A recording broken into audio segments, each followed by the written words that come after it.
This is your last chance. After this, there is no turning back. You take the blue pill, the story ends. You wake up in your bed and believe whatever you want to believe. CBS News is now projecting former Vice President Joe Biden will be the 46th president of these United States. And his running mate, California Senator Kamala Harris, the first female, the first black, and the first Asian American vice president in our nation's history. CNN projects Joseph R. Biden Jr. is elected the 46th president of the United States, winning the White House and denying President Trump a second term. And it is now my great honor to introduce the President-elect of the United States of America, Joe Biden. I will tell you, too, Lester, right when the race was called by NBC News and other outlets, you couldn't hear what was happening on Black Lives Matter Plaza on the park just outside of the White House where I am. You can sure hear it now.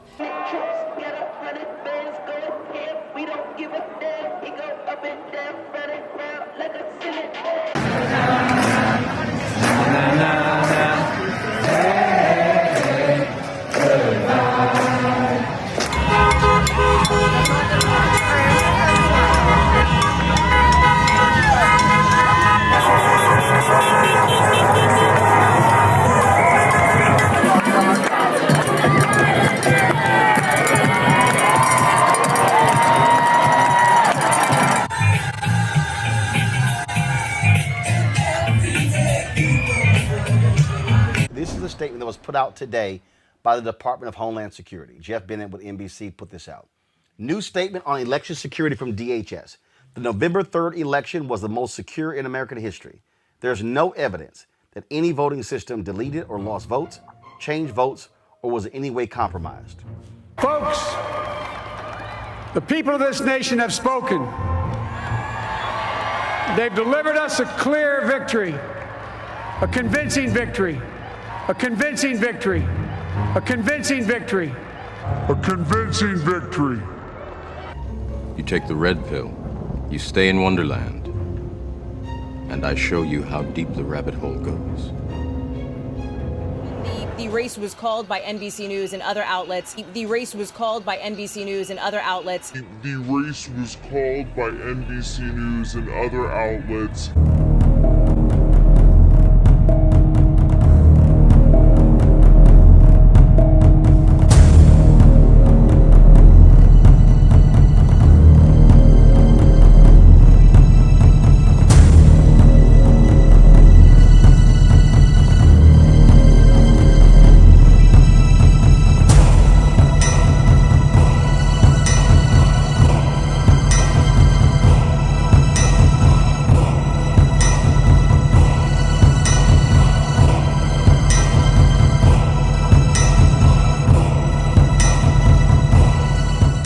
In Chapter 1 of Propaganda, Bernays wrote that the conscious and intelligent manipulation of the organized habits and opinions of the masses is an important element in democratic society. Those who manipulate this unseen mechanism of society constitute an invisible government, which is the true ruling power of our country. We are governed, our minds are molded, our tastes formed, our ideas suggested largely by men we have never heard of. This is a logical result of the way in which our democratic society is organized.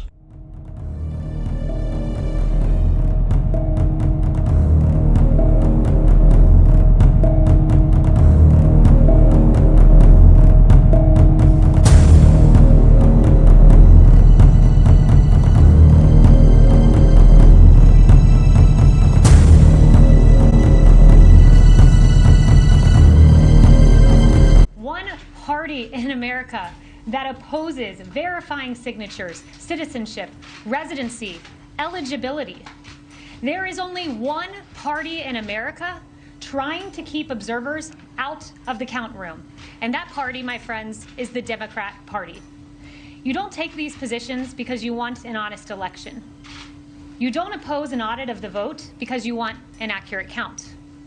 You don't oppose our efforts at sunlight and transparency because you have nothing to hide. You take these positions because you are welcoming fraud and you are welcoming illegal voting. Our position is clear. We want to protect the franchise of the American people. We want an honest, accurate, lawful count. We want maximum sunlight. We want maximum transparency. We want every legal vote to be counted, and we want every illegal vote to be... I just think we have to be very clear. She's charging, the other side is welcoming fraud and welcoming illegal voting. Unless she has more details to back that up, I can't in good countenance continue showing you this. I want to make sure that maybe they do have something to back that up, but that's an explosive charge to make, that the other side is effectively rigging and cheating. If she does bring proof of that, of course, we'll take you back. All right, Kayleigh, let's start with you. Explain what those percentages mean, and explain you're in the process of getting these affidavits. You have, for example, you brought a pile of them with you tonight. That's right, I did, Sean. We keep hearing the drumbeat of where is the evidence? Right here, Sean. 234 pages of sworn affidavits. These are real people, real allegations, signed with notaries who are alleging the following, among other contentions. They are alleging, this is one county, Wayne County, Michigan.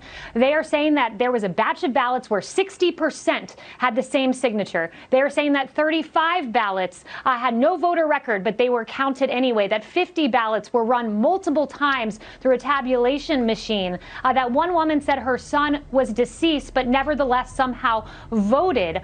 These are one of many, many allegations in one county, in a county no less, where our poll watchers were in many cases threatened with racial harassment. They were pushed out of the way, and Democrat challengers were handing out documents how to distract GOP challengers. These are real, and anyone who cares about transparency and the integrity of the system should want this to pursue to the discovery phase. So the rough access that we were given in a place like Michigan, the rough access exposed quite a bit of allegations of fraud. Instances of ballots, a stack of 50 that were run multiple times through the system, 35 ballots that couldn't be matched to a name that were nevertheless counted. If they couldn't find a record in the poll book of a voter's name, there were many ballots that were logged with the birth date January 1st, 1900, making that voter 120 years old. So there are real claims of fraud there, but there's also, and I think most significant,